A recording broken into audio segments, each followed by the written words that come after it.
श्रीमद् भागवत महापुराण अध्याय 70।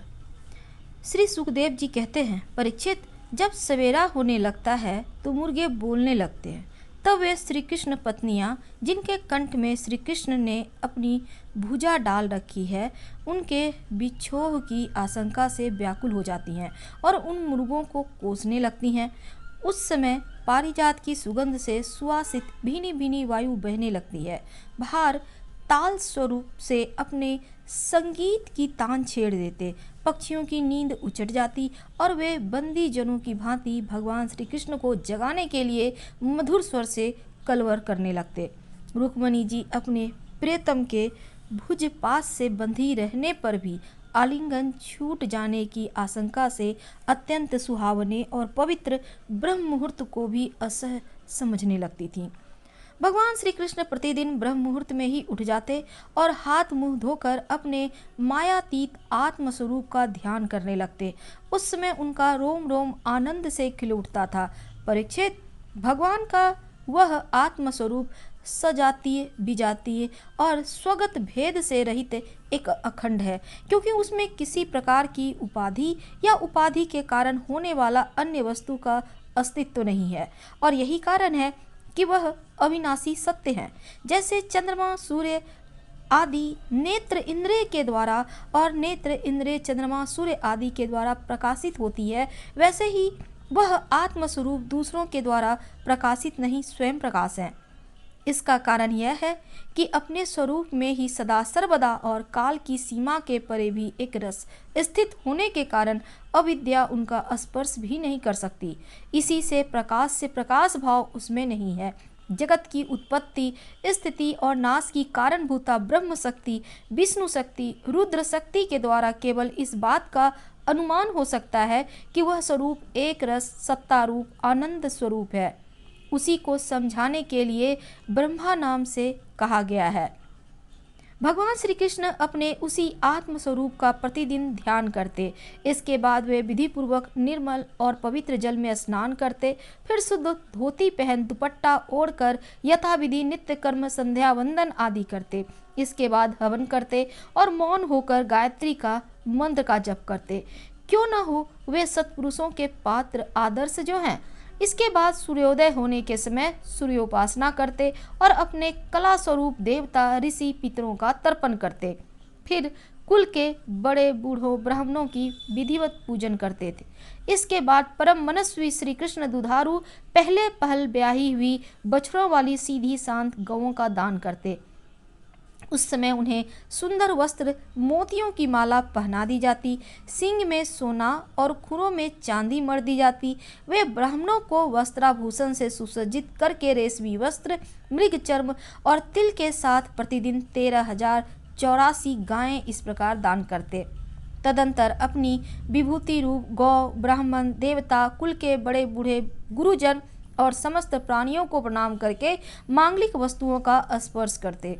परीक्षित, यदि भी भगवान के शरीर का सहज सौंदर्य ही मनुष्य लोक अलंकार है, फिर भी वे अपने पीताम्बर आदि दिव्य वस्त्र, कौस्तुभ आदि आभूषण, पुष्पों के हार और चंदन आदि दिव्य अंग राग से अपने को विभूषित करते। इसके बाद वे भी और दर्पण में अपना मुखारविंद देखते, गाय, बैल, ब्राह्मण और देव प्रतिमाओं का दर्शन करते। फिर पूर्वासी और अंतःपुर में रहने वाले चारों वर्णों के लोगों की अभिलाषाएं पूर्ण करते और फिर अपनी अन्य ग्रामवासी प्रजा की कामना पूर्ति करके उसे संतुष्ट करते और इन सब को प्रसन्न देखकर स्वयं ही बहुत आनंदित होते। वे पुष्पमाला, तांबूल, चंदन, अंगराग आदि वस्तुएं पहले ब्राह्मण, स्वजन संबंधी, मंत्री और रानियों को बांट देते और उनसे बची हुई स्वयं अपने काम में लाते। भगवान यह सब करते होते तब तक दारुका नाम का सारथी सुग्रीव आदि घोड़ों से जुता हुआ अत्यंत अद्भुत रथ ले आता और प्रणाम करके भगवान के सामने खड़ा हो जाता। इसके बाद भगवान श्री कृष्ण सत्या की उद्धव जी के साथ अपने हाथ से सारथी का हाथ पकड़कर रथ पर सवार होते, ठीक वैसे ही जैसे भुवन भास्कर भगवान सूर्य उदयाचल आरूढ़ होते हैं। उस समय रनिवास की स्त्रियां लज्जा एवं प्रेम से भरी चितवन से उन्हें निहारने लगती और बड़े कष्ट से उन्हें विदा करती। भगवान मुस्कुराकर उनके चित्त को चुराते हुए महल से निकलते। परीक्षित, तदंतर भगवान श्री कृष्ण समस्त यदुवंशियों के साथ सुधर्मा नाम की सभा में प्रवेश करते। उस सभा की ऐसी महिमा है कि जो लोग उसमें जा बैठते उन्हें भूख, प्यास, शोक, मोह और जरा मृत्यु ये 6 उर्मियाँ नहीं सताती। इस प्रकार भगवान श्री कृष्ण सब रानियों से अलग अलग विदा होकर एक ही स्वरूप में सुधर्मा सभा में प्रवेश करते और वहां जाकर श्रेष्ठ सिंहासन पर विराज होते। उनकी अंग कांति से दिशाएं प्रकाशित होती रहती। उस समय यदुवंशी वीरों के बीच में यदुवंश शिरोमणि भगवान श्री कृष्ण की ऐसी शोभा होती जैसे आकाश में तारों से घिरे हुए चंद्रदेव शोभायमान होते हैं। परीक्षित, सभा में विदुष लोग विभिन्न प्रकार के हास्य विनोद से, नटाचार अभिनय से और नर्तकियां कलापूर्ण नृत्यों से अलग अलग अपनी टोलियों के साथ भगवान की सेवा करती। उस समय मृदंग, वीणा, पखावज, बांसुरी, झांझ और शुद्ध बनने लगते और सूत, मागध तथा बंदीजन नाचते गाते और भगवान की स्तुति करते। कोई कोई व्याख्या कुशल ब्राह्मण वहां बैठकर वेद मंत्रों की व्याख्या करते और कोई पूर्वकालीन पवित्र कीर्ति नरपतियों के चरित्र कहकर सुनाते। एक दिन की बात है, द्वारकापुरी में राजसभा द्वार पर एक नया मनुष्य आया। द्वारपाल ने भगवान को उनके आने की सूचना देकर उसे सभा भवन में उपस्थित किया। उस मनुष्य ने परमेश्वर भगवान श्री कृष्ण को हाथ जोड़कर नमस्कार किया और उन राजाओं का जिन्होंने जरासंध के दिग्विजय के समय उनके सामने सिर नहीं झुकाया था और बलपूर्वक कैद कर लिए गए थे, उनकी संख्या 20,000 थी। जरासंध के बंदी बनने का दुख श्री कृष्ण के सामने निवेदन किया। सच्चिदानंद स्वरूप श्री कृष्ण, आप मन और वाणी के अगोचर हैं। जो आपकी शरण में आता है उनके सारे भय आप नष्ट कर देते हैं। प्रभु, हमारी भेद बुद्धि मिटी नहीं है। हम जन्मांतर संसार के चक्र से भयभीत होकर आपकी शरण में आए हैं। भगवान, अधिकांश जीव ऐसे सकाम और निषिद्ध कर्मों में फंसे हुए हैं। वे आपके बतलाए हुए अपने परम कल्याणकारी कर्म आपकी उपासना से विमुख हो गए हैं और अपने जीवन एवं जीवन संबंधी आशा अभिलाषाओं में भ्रम भटक रहे हैं। परंतु आप बड़े बलवान हैं। आप काल स्वरूप से सदा सर्वदा सावधान रहकर उनकी आशालता का तुरंत समूल उद्भेदन कर डालते हैं। हम आपके उस काल स्वरूप को नमस्कार करते हैं। आप स्वयं जगदीश्वर हैं और आप में जगत में अपने ज्ञान, बल, कलाओं के साथ इसलिए अवतार ग्रहण किया है कि संतों की रक्षा करें और दुष्टों को दंड दें। ऐसी अवस्था में प्रभु, जरासंध आदि कोई दूसरे राजा आपकी इच्छा और आज्ञा के विपरीत हमें कैसे कष्ट दे रहा है, ये बात हमारी समझ में नहीं आती। यदि यह कहा जाए कि जरासंध हमें कष्ट नहीं देता, उनके रूप में उसे निमित्त बनाकर हमारे अशुभ कर्म ही हमें दुख पहुंचा रहे हैं, तो यह भी ठीक नहीं, क्योंकि जब हम लोग आपके अपने हैं तब हमारे दुष्कर्म हमें फल देने में कैसे समर्थ हो सकते हैं। इसलिए आप कृपा करके अवश्य हमें इस क्लेश से मुक्त कीजिए। प्रभु, हम जानते हैं कि राजा ने का सुख प्रारब्ध के अधीन और विषय साध्य है और सच कहे तो स्वप्न सुख के समान अत्यंत तुच्छ और असत्य है। साथ ही उन सुख को भोगने वाला यह शरीर भी एक प्रकार से मुर्दा ही है और इसके पीछे सदा सर्वदा सैकड़ों प्रकार के भय भी लगे रहते हैं। परंतु हम तो इसी के द्वारा जगत के हैं और अनेकों भार हो रहे हैं और यही कारण है कि हमने अंतःकरण के निष्काम भाव और निसंकल्प स्थिति से प्राप्त होने वाले आत्मसुख का परित्याग कर दिया है। सचमुच हम अत्यंत अज्ञानी हैं और आपकी माया के फंदे में फंसकर क्लेश व क्लेश भोगते जा रहे हैं। भगवान, आपके चरण कमल शरणागत पुरुषों के समस्त शोक और मोहों को नष्ट कर देने वाले हैं। इसलिए आप ही जरासंध स्वरूप कर्म की बंधन से हमें छुड़ाइए। प्रभु, यह अकेला ही 10,000 हाथियों की शक्ति रखता है और हम लोगों को उसी प्रकार बंदी बनाए हुए है जैसे सिंह भेड़ों को घेर रखे। चक्रपा ने आपने 18 बार जरासंध से युद्ध किया और 17 बार उसका मान मर्दन करके उसे छोड़ दिया, परंतु एक बार उसने आपको जीत लिया। हम जानते हैं कि आपकी शक्ति, आपका बल, पौरुष अत्यंत है, फिर भी मनुष्य का सा आचरण करते हुए आपने हारने का अभिनय किया, परंतु इसी से उसका घमंड बढ़ गया है। हे अजीत, अब यह जानकर हम लोगों को और भी सताता है भय। हम आपके भक्त हैं, आपकी प्रजा हैं, अब आपकी जैसी इच्छा हो वैसा कीजिए। दूत ने कहा, भगवान, जरासंध के बंदी नरपतियों ने इस प्रकार आपसे प्रार्थना की है। वे आपके चरण कमलों की शरण में हैं और आपका दर्शन चाहते हैं। आप कृपा करके उन दीनों का कल्याण कीजिए। श्री सुखदेव जी कहते हैं, परीक्षित, राजाओं का दूत इस प्रकार कह ही रहा था कि परम तेजस्वी देवर्षि नारद वहां आ पहुंचे। उनकी सुनहरी जटाएं चमक रही थी।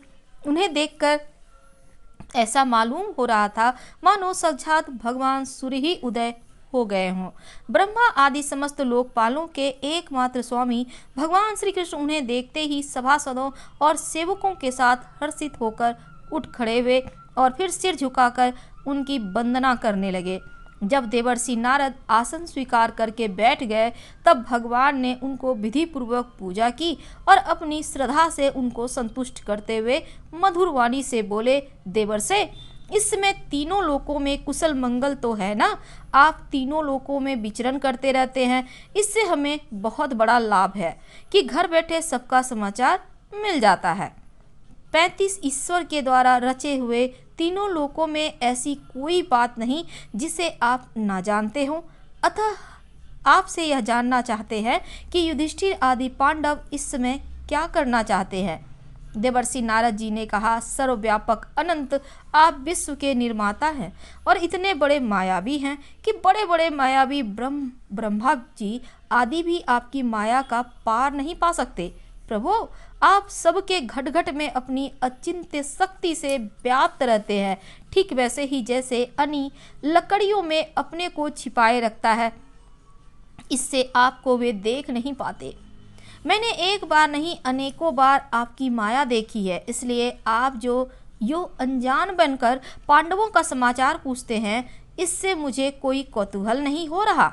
भगवान, आप अपनी माया से ही इस जगत की रचना और संहार करते हैं और आपकी माया के कारण ही यह असत्य होने पर भी सत्य के समान प्रतीत होता है। आप अब क्या करना चाहते हैं, यह बात भली भांति कौन समझ सकता है। आपका स्वरूप सर्वथा अचिंतनीय है। मैं तो केवल बार बार आपको नमस्कार करता हूँ। शरीर और इससे संबंध रखने वाली वासनाओं में फंसकर जीव जन्म मृत्यु के चक्कर में भटकता रहता है तथा यह नहीं जानता कि मैं इस शरीर से कैसे मुक्त हो सकता हूँ। वास्तव में उसी के हित के लिए आप नाना प्रकार के लीलावतार ग्रहण करके अपने पवित्र यश का दीपक जला देते हैं, जिसके सहारे वह इस अनर्थकारी शरीर से मुक्त हो सके। इसलिए मैं आपकी शरण में हूँ। प्रभु, आप स्वयं परम ब्रह्म हैं, तथापि मनुष्यों की सी लीला का नाट्य करते हुए मुझसे पूछ रहे हैं। इसलिए आपके फुफेरे भाई और प्रेमी भक्त राजा युधिष्ठिर क्या करना चाहते हैं, यह बात मैं आपको सुनाता हूँ। इसमें संदेह नहीं है कि ब्रह्मलोक में किसी को जो भोग प्राप्त हो सकता है, वह राजा युधिष्ठिर को यहाँ प्राप्त है। उन्हें किसी वस्तु की कामना नहीं है, फिर भी वे श्रेष्ठ यज्ञ राज सूय से द्वारा अपने प्राप्ति के लिए आपकी आराधना करना चाहते हैं। आप कृपा करके उनकी इस अभिलाषा का अनुमोदन कीजिए। भगवान, उस श्रेष्ठ यज्ञ में आपका दर्शन करने के लिए बड़े बड़े देवता और यशस्वी नरपतिगण एकत्र होंगे। प्रभु, आप स्वयं विज्ञानानंद घन ब्रह्म हैं। आपके श्रवण कीर्तन ध्यान करने मात्र से अत्यंत ही पवित्र हो जाते हैं। फिर जो आपका दर्शन और स्पर्श प्राप्त करते हैं, उनके संबंध में तो कहना ही क्या है। त्रिभुवन मंगल आपकी निर्मल कीर्ति समस्त दिशाओं में छा रही है तथा स्वर्ग, पृथ्वी और पाताल में व्याप्त हो रहे हैं। ठीक वैसे ही जैसे आपकी चरणामृत धारा स्वर्ग में मंदाकिनी, पाताल में भोगवती और मर्त्यलोक में गंगा के नाम से प्रभावित होकर सारे विश्व को पवित्र कर रही है। श्री सुखदेव जी कहते हैं, परीक्षित, सभा में जितने यदुवंशी बैठे थे वे सब इस बात के लिए अत्यंत उत्सुक हो रहे थे कि पहले जरासंध पर चढ़ाई करके उससे जीत लिया जाए। अतः उन्हें नारद जी की बात पसंद न आई। तब ब्रह्मा आदि शासक भगवान श्री कृष्ण ने तनिक मुस्कुराकर बड़ी मीठी वाणी में उद्धव जी से कहा। भगवान श्री कृष्ण कहते हैं, उद्धव, तुम मेरे हो, शुभ सम्मति देने वाले और कार्य के तत्व को भली भांति समझने वाले हो, इसलिए हम तुम्हें अपना उत्तम नेत्र मानते हैं। अब तुम ही बताओ कि इस विषय में हमें क्या करना चाहिए। तुम्हारी बात पर हमारी श्रद्धा है, इसलिए हम तुम्हारी सलाह के अनुसार ही काम करेंगे। जब उद्धव जी ने देखा कि भगवान श्री कृष्ण सर्वज्ञ होने पर भी अनजान की तरह सलाह पूछ रहे हैं, तब वे उनकी आज्ञा सिरोधार्य करके बोले। श्रीमद् भागवत महापुराण स्कंद 10 अध्याय 71।